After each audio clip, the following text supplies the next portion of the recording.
Hello everyone, welcome to 1.5 Degrees, the podcast where together we explore the science, solutions, and stories involved in the fight against climate change. I'm your host, Heidi Pan, speaking with the professionals behind the latest research, policies, culture, and innovations shaping our response to global environmental challenges. For today's episode, we are joined by an incredibly special guest, Dr. Raechel Lutz, who is an environmental historian, co-editor of American Energy Cinema, and a high school teacher, my high school teacher, to discuss environmental history, the importance of civics, and U.S. and environmental history education. Dr. Lutz earned her doctoral degree in history from Rutgers University, and her research focuses on the history of the environment, energy, and visual culture within the New Jersey and New York metropolitan region. Thank you so much for joining us today, Dr. Lutz. It's truly an honor. Thank you for having me here, Heidi. Yeah, no, I'm super excited for this because you were my AP Gov and a push teacher in my junior year and also Green Club advisor, and I feel like this episode's conversation is kind of overdue in a way because so much of what I've learned of civics policy, US and environmental history, and even just my approach to advocacy in general has been, I feel, shaped by and is, all thanks to you and your teaching. So to start, I guess, for listeners, can you tell us more about what it is that you do currently?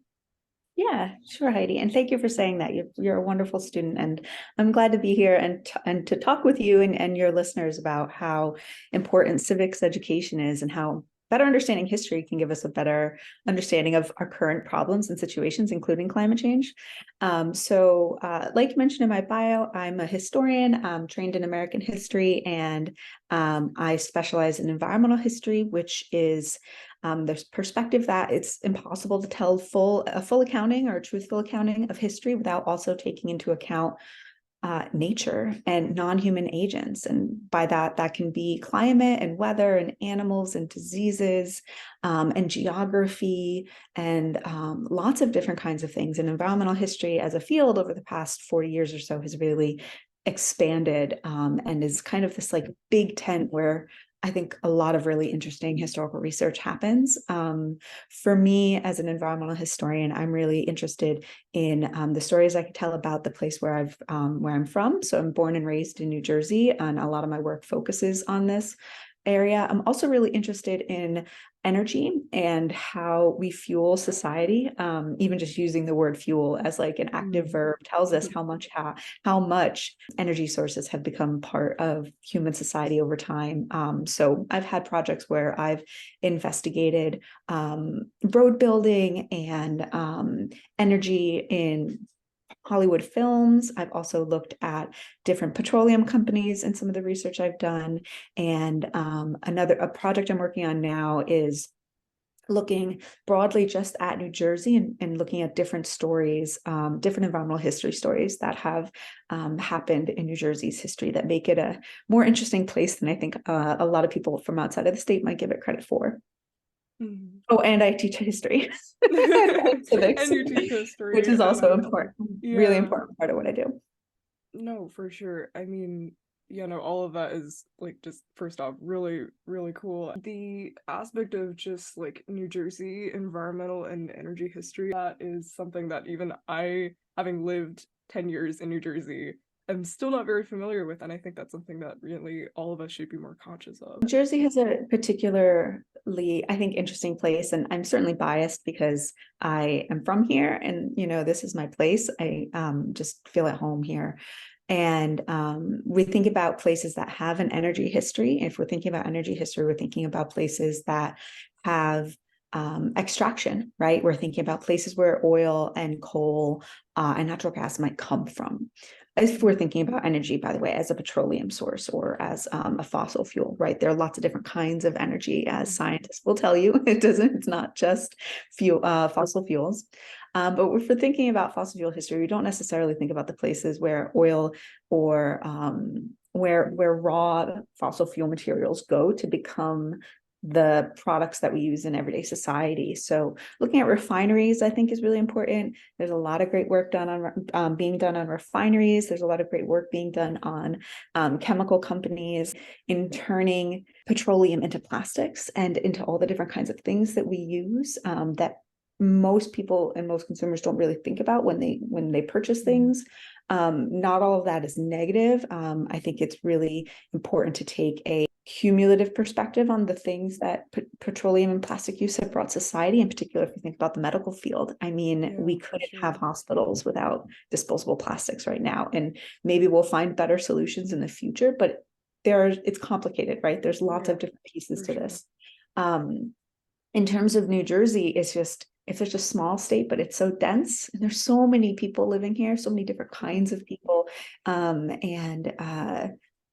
so many. It has such a long history too, not just in terms of the city's colonial history, but also thinking back to the indigenous peoples, the first peoples of New Jersey and of the East Coast, and their ancestors that are still living on some tribal lands in the state. So yeah, complicated, interesting place. The other part of this too is that it's easy to think about nature as being like a park, right?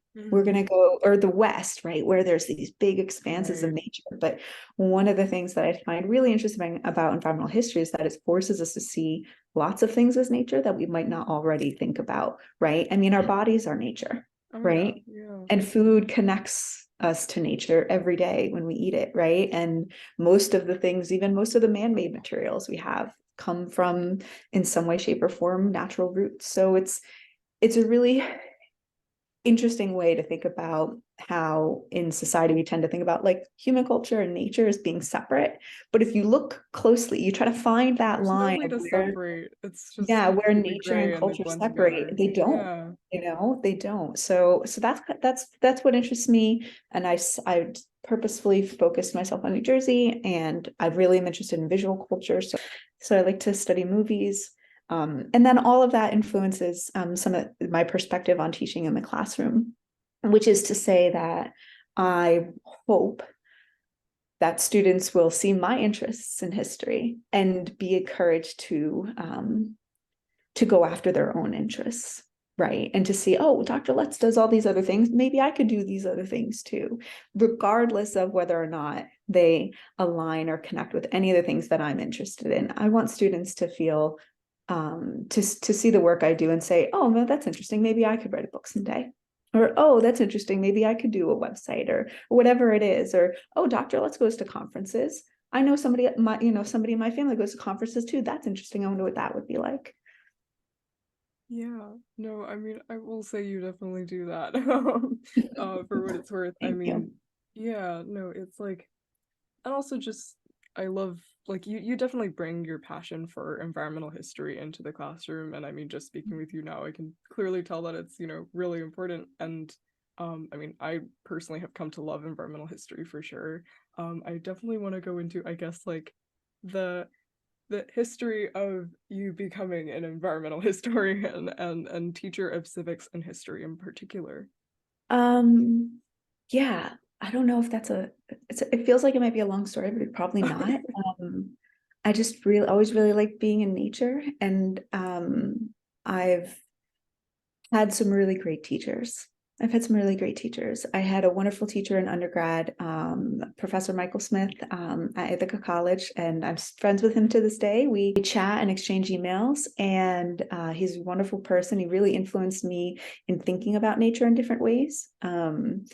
I took my first environmental history class with him. And then in graduate school, I had another professor, Neil Marr, who's really influencing to me. And we still keep in touch. And he was a chair on my dissertation committee. And I took a lot of classes with him. And having good teachers was really helpful. For some reason, just thinking about nature in different ways helped me see how the world worked differently, and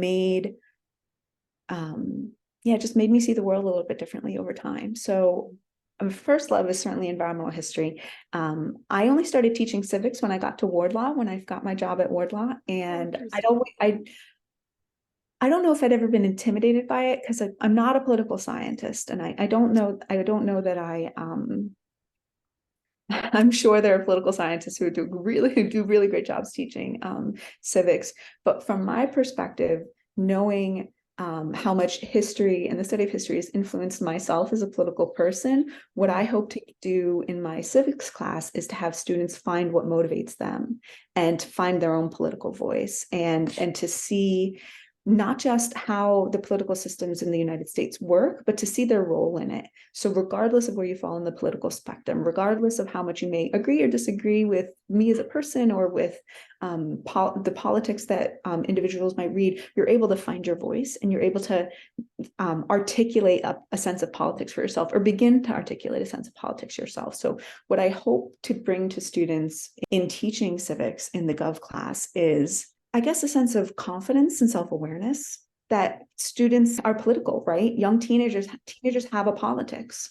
And just because most people think you're still kids doesn't mean you can't have opinions and can't have a voice and can't marshal your energy in a way that supports the goals that you believe in, regardless of whether or not those are the same goals or beliefs as other adults in your life. I just think it's really important for students, for young people, to know that they have a power and to be able to begin to shape that sense of politics for themselves. My education has brought me to see the world as a really big place, but a world I'm curious about. And I hope that my students are curious about that world too, and that they can find their own ways to build confidence and independence and a sense of themselves by being, I think, curious about the world rather than intimidated by it. Mm-hmm.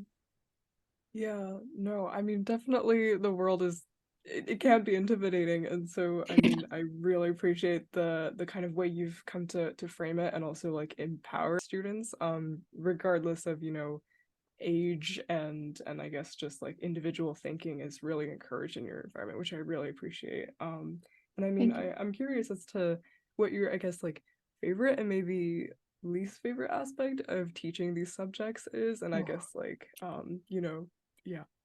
Teachers, teaching is not an easy job. Yeah. My favorite aspect is always just interacting with students. The students make my job worth it. Having conversations like this and helping students work on projects and having great class discussions, it's all those positive student interactions that really make my job worth it. It's the best part of what I do. The worst part is probably grading.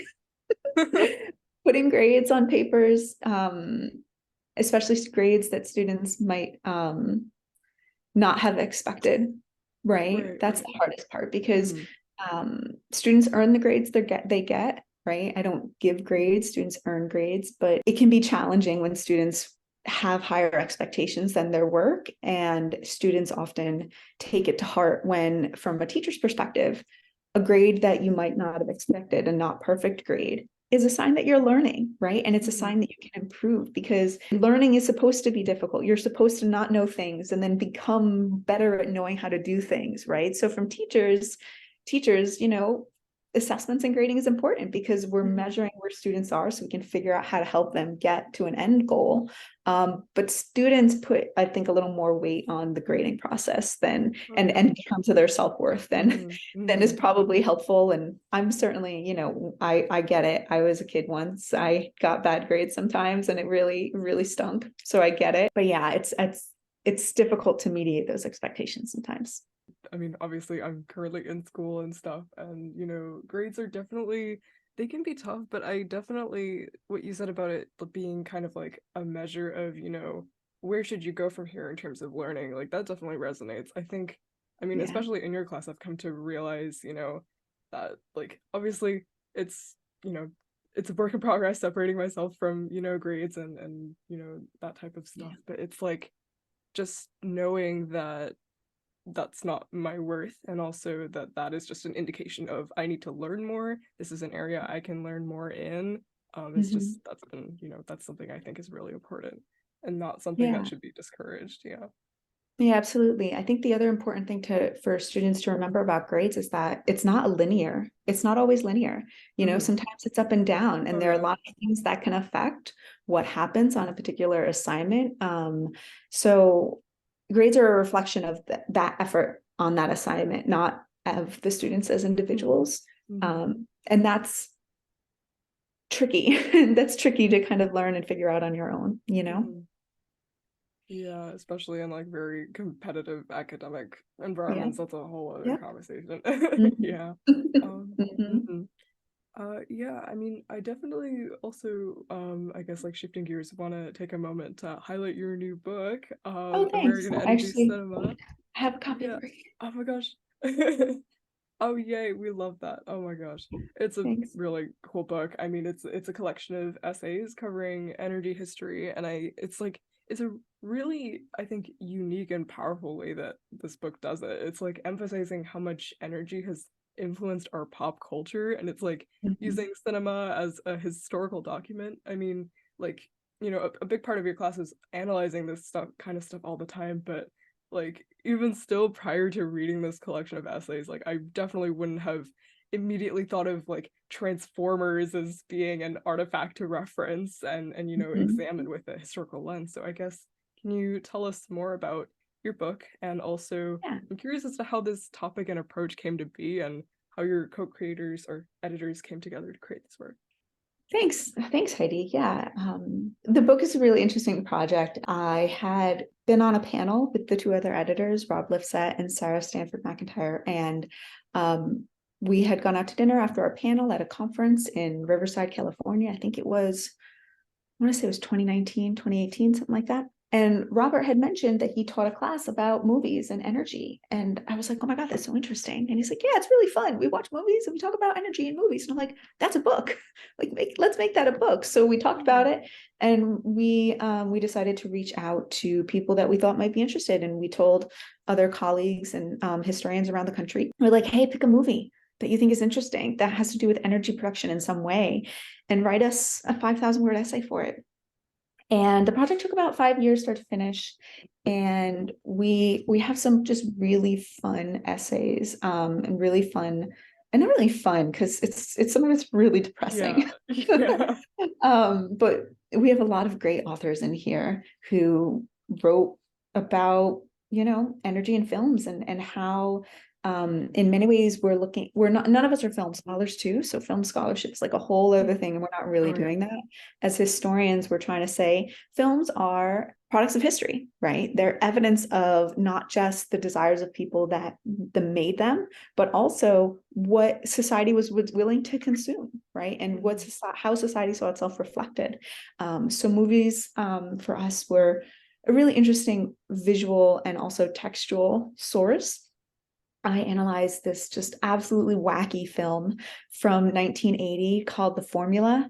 And I was this really bungling film noir about Nazis and this fictional formula for synthetic fuel. Mhm. And there was this crime syndicate run by this oil tycoon played by Marlon Brando. And it was just this really ridiculous escapade through a bunch of wacky murders. And in the end, I argued that the existence of this formula was kind of like a leftist fantasy that the filmmakers and the author of the original book that the screenplay was written on sort of devised to solve a problem in the 1970s about this sort of anxiety over where fuel could come from, and how to move away from not necessarily using fossil fuels in general, because public consciousness wasn't really there with climate change. Scientists were still just figuring it out. Um, well, scientists had pretty much figured it out by that point, but it wasn't a mainstream idea. Yeah, yeah. But how to get away from foreign oil, and how to stabilize the economy, right? So this Mhm. idea that there was a way to make liquid fuel from coal was just like, what? Um, but in the end, it's just a film, right? It's all fiction. But it tells us something about the worries and fears of Americans at the time, and especially the filmmakers that made the film. Yeah, no, definitely. I mean, the thing about like movies in our lives, it's like they're kind of there's something that you turn to like, I guess it's sometimes a respite, sometimes it's like a reflection though of, like the time then, and obviously it's trying to capture the interests of, viewers at the time, and a big component of it is going to expose what the interests are, and like that's something that's kind of something that we don't think about, or at least I didn't think about initially, Right. and but like it really tells a lot, and also the Formula sounds like a very fun movie that I would like to watch. Really wacky. It's such a bad movie. It's actually a really bad movie. That's so It's funny. really vulgar too in some ways, so I'm not going to necessarily recommend it. Mm. But movies, I think in general, they can be fantasies of where people want to be, right? And what they think the world should be like. And in many ways, a lot of TV shows are like that, right? We look to these fictional worlds to see a better version of ourselves. Sometimes, not always. Sometimes we get the darkness in society reflected back on us. But even in the this perspective that the world could be better than it is, we see our values reflected back. And I think that's one of the reasons that film can be such a powerful medium to study, really, and even just to reflect on, like, what do people find so compelling about a lot of these stories that get told on screen, and how do those stories resonate with people, right? Yeah, no, and I mean, like, your essay is also interesting. It's like, it's the 1980s, so that's like, oh geez, I have to do math, like 40-ish years ago Long time. now. Yeah. Yeah, and it's like, I mean, obviously 40 years isn't that long, but just to see that kind of aspiration is still continuing, and it's like continuing to develop, it's really fascinating. Yeah. Yeah, there certainly are really powerful segments of American society that really still push for this independent fuel, right? And today the US is a major producer of petroleum and natural gas, even globally, a really major producer. So it's interesting to sort of see these anxieties of the 1970s turning into an expansion of the petroleum extraction industry in the United States and in North America in particular today. That's so Absolutely. interesting. Yeah. I mean, something that shook my worldview is like when you told me the truth about the carbon footprint, even, which is like when I found out that was a creation of BP, that was like Yeah. really mind-boggling to me. I mean, I'd love to, I guess, kind of like recreate that moment, and also just, I mean, learn more about energy history in general. So I guess, like, can you talk a little bit about the influence of the energy industry, like both on our culture and our political systems as well? That's a Like, just big anything. question. Yeah, so That's a let me big question, but yeah, anything in big question. particular? Let me just talk about BP for a minute. So that was Oh a yeah. conversation that we had in Green Club, right? When we were talking about climate change and what can students do, and should we feel like we have this, or not we, sorry, but should students feel like they can do anything? Like, these problems are so big. But it also isn't necessarily up to individuals. So I shared with you a bit of some of the work that I've done in my dissertation in terms of oil companies and marketing in the 20th century. And BP, and this is not a secret, BP had a tweet, I think it was 2004, where they introduced this term, the carbon footprint. And it kind of got adopted really widely, but it was part of a larger marketing strategy over not just the mid 2000s, but a longer period, where, as a way for oil companies to kind of deflect a bit from their role, they say that they're beholden to consumers, right? That the consumers really have all the power. That's not quite fair. It's not really quite how it works, especially with energy, especially if you look at like the longer energy histories, more often than not. And there's a great book by Professor, I know, Chris Jones, called Roots of Power, where he looks at how more often than not, new energy technologies are invented before consumer demand exists for those things. And that in particular happened with the coal industry as well as with the petroleum industry. And I think he also makes the argument for electrical, but I read the book a long time ago. Anyway, so it's really not fair to put this on consumers to say, oh, well, you know what? Oil companies are saying we need to have consumers use better light bulbs.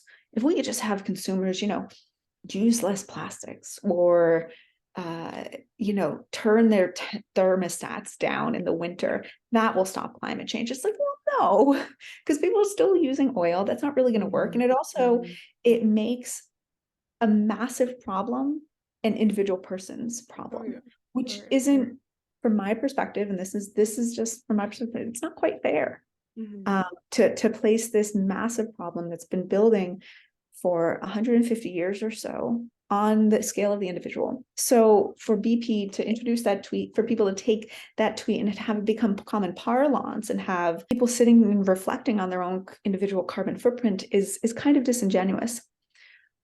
If you look at the scale of most major corporations and versus the scale of individuals, it's really it's just not even close the impact a lot of these companies are having versus different groups of consumers on the environment in general. The counterpoint to that is what you do does matter, right? And it's not in that, if you switch to LED light bulbs, all of a sudden you're saving the world, because that's baloney. Oh, yeah. But what you can do is, if as an individual person you decide to say, hey, you know what, I'm going to save up so that the next car I get can be an electric or a hybrid, or I'm going to save up so that, I think it's really important to make small changes. Maybe you decide you're not going to eat meat a couple days a week, to consume less meat, because meat takes a lot more resources, energy resources. If you decide to make those changes and to bring some environmental awareness into your politics, you're going to talk about them. And you're going to talk about it to people in your network. And maybe there are some people in your network that are also sympathetic. And that's where you can bring change, right? You can use your voice as an individual to take the things that you feel powerful about and to talk about it with other people. And maybe there are other people who are like, hey, you know what, Heidi does this, I think I should do that. Or you know what, Dr. Lutz does that, maybe that's for me too. That's where individuals have power in making things an issue, right? And sort of talking to others about the things they feel passionate about. Overall, in the large scale of things, is one person in one neighborhood in one town in New Jersey buying an electric car really going to change the world? Nope. But other people in the neighborhood might be like, oh, they have an electric car, or, oh, they got solar panels, maybe we should get solar panels. And there's actually an established effect that some scholars have studied that say, one person on a block getting solar panels, more people on that block all of a sudden in 5-10 years have solar panels, right? And there's this sort of domino effect in that way. So that's the powerful part of individual action, in the ways that you can create community through those kinds of beliefs, and create conversations through the actions you take on your beliefs. But when it comes to, this idea that making a smaller carbon footprint is what's going to save the world, I mean, that's just unfair. From my perspective as an environmental historian, structural change is what is going to really do it. And in order for us to have structural change, we need the bigger players in society to make those changes.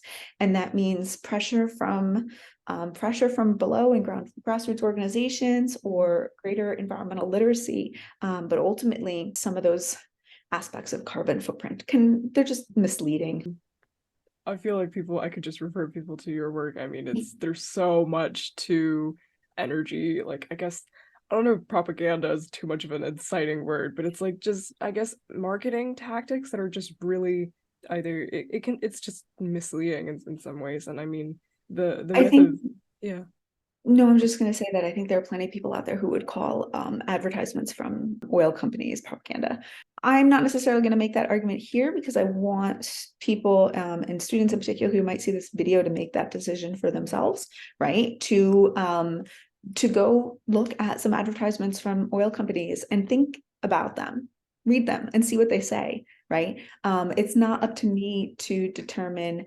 So for me, that line between, in contemporary issues, that line between what's propaganda now versus what was propaganda in the past is a little more, how can we get students and people to sort of make those decisions for themselves, because they can be so laden with value systems, right? What you call propaganda really is, especially in contemporary issues, really is laden with what you believe as a person. So for me as a teacher, it's like, hey, let's go to those sources. Let's think critically about these sources. And what do you think? Right? So as an environmental historian, you can look at some of the things that oil companies have done in the past and be like, oof, not sure about that. But when it comes to some of the things that are contemporaneously happening, I think we need to take a little bit more of a grain of salt and go to those sources and be like, what are the sources saying? What are journalists saying, right? What is happening legally? There are a lot of court cases that companies like Exxon and Shell and BP are being sued right now. There is a case in particular, and I'm going to forget the details, but there's a case in particular where there are 16 cities or towns in Puerto Rico that are suing some of the biggest oil companies in the world right now for pollution. And what's interesting about this case is that they're using RICO laws, which is racketeering laws, to say that they broke the law criminally to exploit these towns, right? And I'm running out of steam here on the details of this case, so I encourage you to go look it up. It's an ongoing case against Exxon and Shell and a couple other cases. But I encourage you and students who are watching this to just go look at what you might be thinking is propaganda from your own perspective, and see if it is. See what you think about it. Is there part of the story that isn't being told? Is the language being used in these messages laden with values in itself? Right?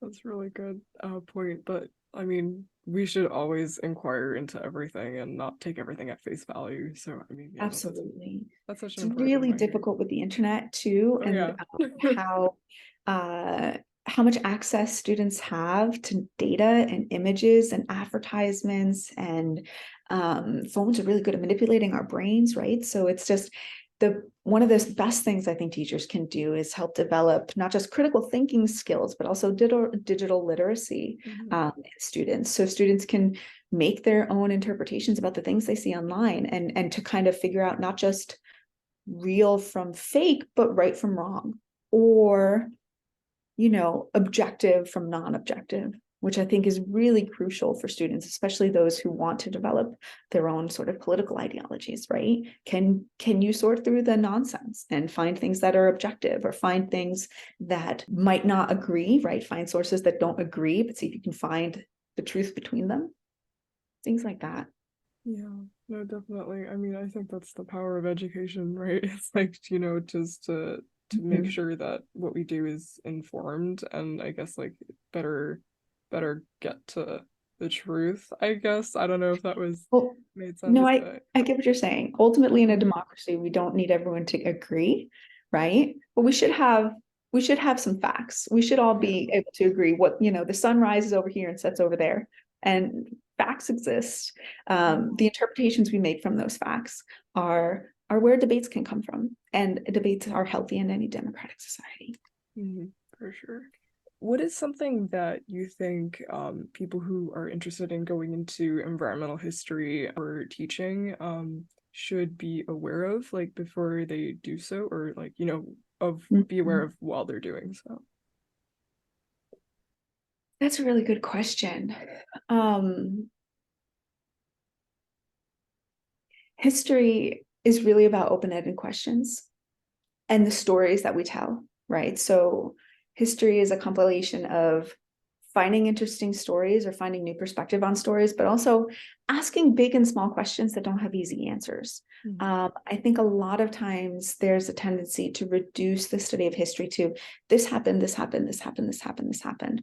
But history is really about interpretation, right? And that doesn't necessarily mean that everything is up for debate and everything is fluid. But new generations see the events in the past in different ways, and that doesn't make the truths of what happened different, but it makes different kinds of the past of history valuable in different ways.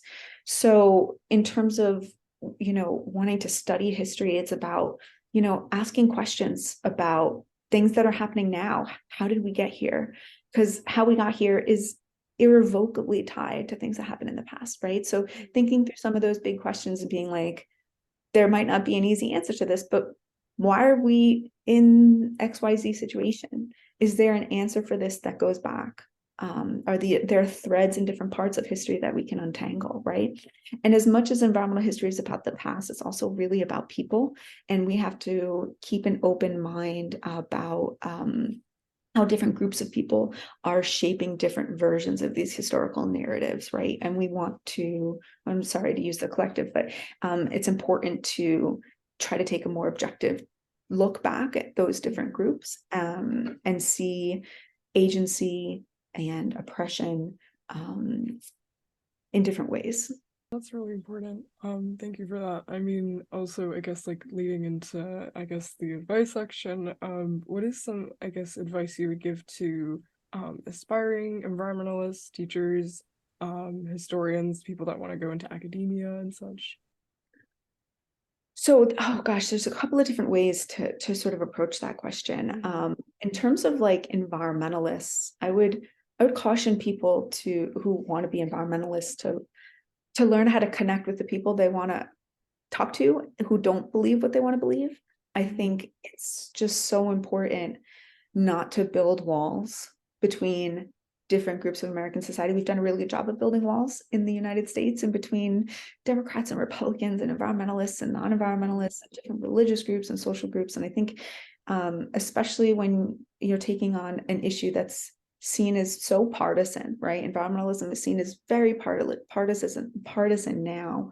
I think it's important to know how to talk to people and connect with them and to recognize that having a conversation with someone who doesn't agree with you, the goal isn't to convince them to agree with you. The goal is just to connect and to get them to see you like as a person who also has ideas that are valid, right? I think that's really important. And I think that's the first step to making community and connecting with people. I think that's really important because ultimately to have some of these goals that environmentalists have and to have them succeed, we need coalitions that are bigger than just the people who really feel passionate about it, right? And that starts with personal connections, and that starts with, not arguing too much with the people who disagree with you, right? So learning how to talk to people is really important. In terms of like advice for people wanting to study academia and things, I would just say to be patient, to be honest with yourself about the things that you want to do, right? If you have other groups of people or different kinds of people pushing you to say, you need to go to grad school because you got to be a doctor and study medicine, or I was a psychologist, you need to be a psychologist too. And I encourage people to just be honest with what they want to do. It is not easy getting a doctoral degree, and it will really push you. It's not easy. It's not easy at all. So you have to really be dedicated. You have to know what your strengths are and what I wouldn't say what you want to do with it, because that's not fair, because I never knew what I wanted to do with my doctorate. I just wanted to study history. But you should know that you're there for the right reasons as a person. You should know that that choice feels right for you. And if you're feeling pushed into doing, studying something or having a different kind of job than you want, ultimately that's not going to lead to satisfaction. I also understand that that's a privileged perspective to take, right? Oftentimes people have to make decisions about what they can and can't do based on different outside factors in terms of childcare or family support or material resources or money. And all of those things are really, really important and have to come into play. But when it comes down to you're already in college and you're already taking classes and you get to choose the types of classes you want to take, just be honest with what you really want to learn. Be honest with the questions that you're asking yourself about how you want to spend your time in college, or the things you might want to study in graduate school if you have the ability and the resources to go to graduate school. I think that's one of the best things about the education system in the United States. It's that at least now there still are lots of options. People have lots of options, and I have never regretted the amount of art history classes I took. Even though I knew I wanted to study history from day one, I have never regretted double majoring in art history, just because I liked going to museums.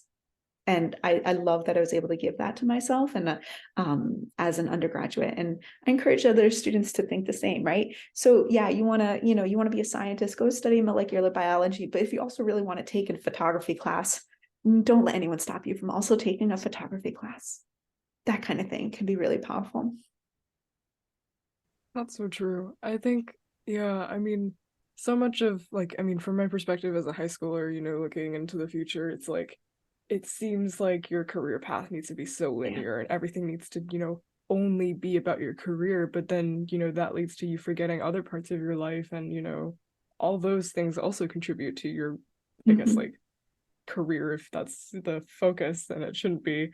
But I mean, Ultimately, yeah. you're just a person, though. You aren't your career. You as a person, you aren't defined. You don't have to be defined by your career. That's a really difficult thing to learn too. Especially, I'm as a person who's a bit older than you, it's hard to say that, right? Because you are, staring down this tunnel of your future and you're like, I want these things to happen so I can be this person. But at the end of the day, when you get to being that person, that won't be the whole part of who you are. Your career is never 100% defining who you are, right? So yeah, study molecular biology, study engineering, study whatever it is you want, but be a well-rounded person and let yourself have hobbies too. Try to stay curious about the world, because there's always surprises and things to learn. Mm-hmm.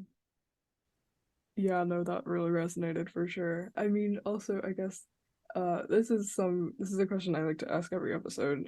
It's kind of related to what we've already been talking about, but if you could turn back time, butterfly effects aside, and tell your, I guess, younger self something that you wish you had known earlier, what would you say to them? That's a really good question. I think I would say two things.